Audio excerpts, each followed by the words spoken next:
The Association for the Advancement of Wilgenhof Residents is adamant that the controversial men's residence at the University of Stellenbosch should remain open.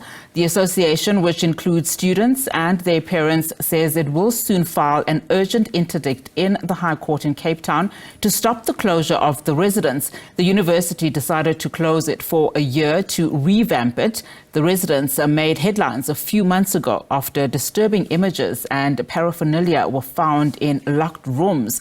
Joining us now to speak more on the university's findings is Phiwokuhle Qabaka from the Stellenbosch University Student Representative Council. Thank you so much for your time this afternoon. Of course, you are representing the SRC. As the student body, just give us your reaction then to the council's decision to close the residence. Good afternoon, Nati, and thank you for having me today. So I think as an SRC, we note the decision and we welcome it because we took into account the interventions that the institution has tried to reshape that residence, which have failed in the past. I mean, Wilgenhof is not in the headlines for the first time this year. We have things dating back to the early 2000s, to the early 80s, late 80s. So it's been a long, continuous history of trying to intervene there and trying to solve whatever is happening in that space, but which the institution has failed in that state. So it wasn't an easy decision to get to that, it comes to the closure of it, but it was a decision that was necessary. And, we don't want our student body as well to see it as if it's hate or anything along those lines, but rather as this is an opportunity for us to actually, relook at how we see our resident spaces and where we want to see Stellenbosch University. And in fact, I mean, when you look at the statement that was made by the institution, especially the council, the university council saying they took the decision following an extensive process, after the residents made headlines, as you rightfully say, but also that the process is about renewal and also just a whole complete revamp, and also as part of the vision that it has for 2040.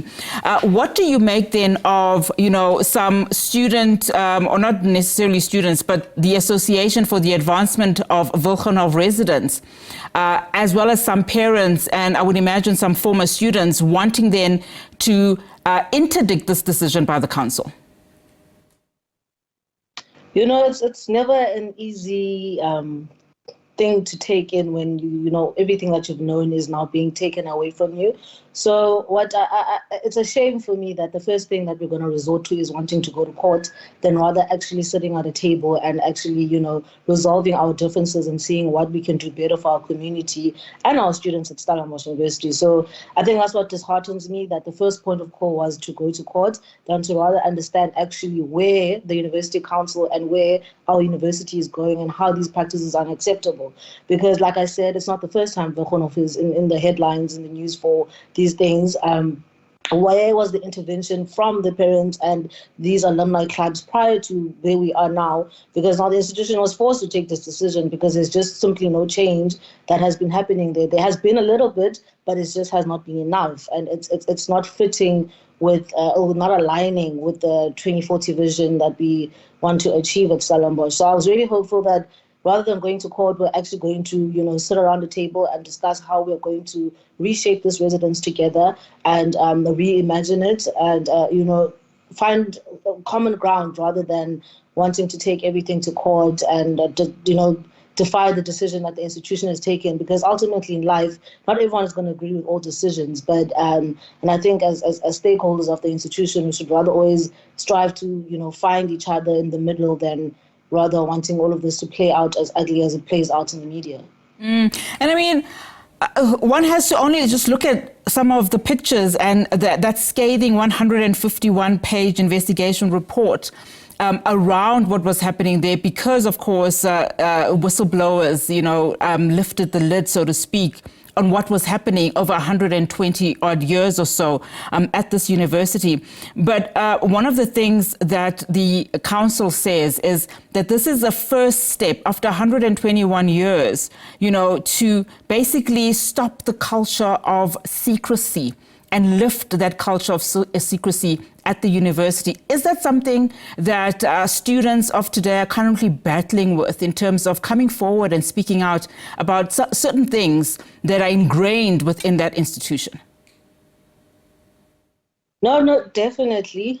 For example, the specific residents that we speak about, I myself have made sure that I'm very open to the students that are there, and that if they feel that anything has ever happened throughout this year, that they have access to contact me whenever they wish to.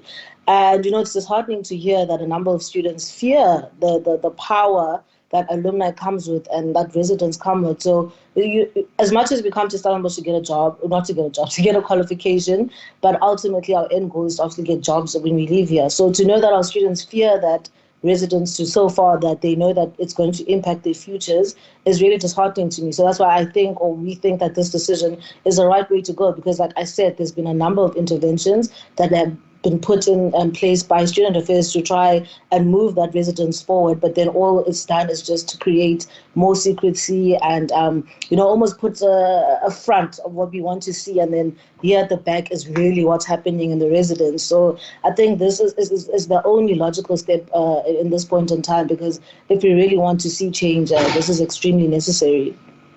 Phiwokuhle, thank you so much for your time. I really do appreciate it. Of course, that's where we have to leave it, unfortunately. Phiwokuhle Qabaka is from the Stellenbosch University Student Representative Council there for us. Of course, this follows that announcement by the university's council to shut down Wilgenhof for at least the 2025 academic year.